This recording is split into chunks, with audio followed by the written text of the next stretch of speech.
Assalamualaikum warahmatullahi wabarakatuh. Perkenalkan, nama saya Kesha Fitri Aulia dari kelas 12 IPS 3 Madrasah Aliyah Perguruan Muhammad. Di sini saya akan menjelaskan tentang perubahan sosial dalam masyarakat. 1. Masyarakat dan perubahan sosial. Apa yang dimaksud dengan perubahan sosial? Perubahan sosial merupakan segala perubahan pada lembaga-lembaga kemasyarakatan yang mempengaruhi sistem sosialnya, termasuk nilai-nilai, sikap, dan pola perilaku masyarakat.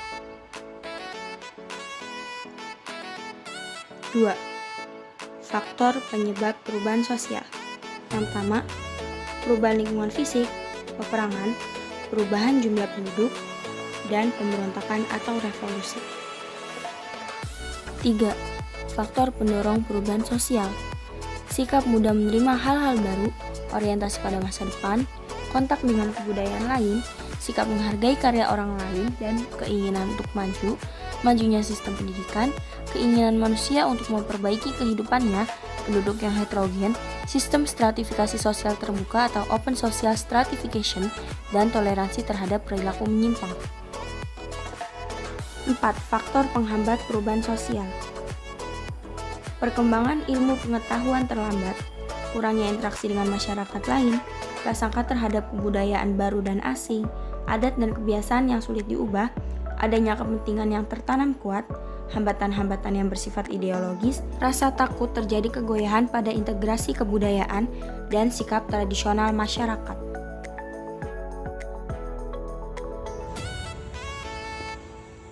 5. Agen perubahan sosial. Agen perubahan sosial merupakan pihak yang mempelopori, merencanakan, dan melaksanakan perubahan sosial. Adapun perannya sebagai berikut: katalisator, pemberi solusi, pembantu proses perubahan, dan linker. 6. Teori perubahan sosial. Yang pertama, teori evolusi, teori siklus, teori fungsionalis, dan teori konflik. Teori evolusi. Masyarakat mengalami perubahan dalam kehidupannya secara perlahan-lahan sesuai arah tahapannya.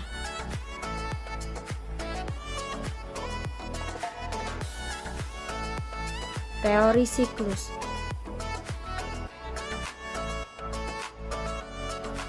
Perubahan sosial bagaikan roda yang berputar. Teori fungsionalis. Teori ini menekankan perubahan pada fungsi-fungsi lembaga sosial dalam masyarakat. Sebuah lembaga sosial tidak akan bertahan kecuali berguna bagi masyarakat. Perubahan dapat mengacaukan keseimbangan apabila struktur sosial tidak berfungsi memfasilitasi kebutuhan masyarakat. Teori konflik. Teori konflik menurut Karl Marx. Ketidakadilan dan ketimpangan sosial menyebabkan terjadinya pertentangan kelas. Menurut teori ini, konflik dibutuhkan untuk melakukan perubahan sosial. B. Bentuk-bentuk perubahan sosial. 1. Berdasarkan prosesnya, perubahan yang direncanakan, dan perubahan yang tidak direncanakan.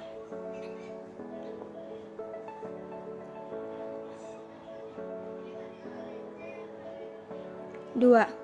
Berdasarkan ukuran perubahannya, yaitu perubahan kecil dan perubahan besar.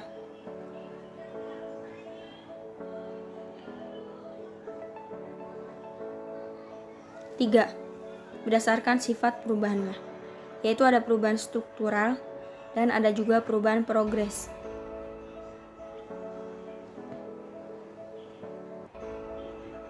4. Berdasarkan sisi kemajuan dan kemunduran arahnya, yaitu perubahan progres dan perubahan regres. 5. Berdasarkan kecepatan berlangsungnya, yaitu ada perubahan evolusi dan perubahan revolusi. Sekian dari saya, kurang lebihnya mohon maaf. Wassalamualaikum warahmatullahi wabarakatuh.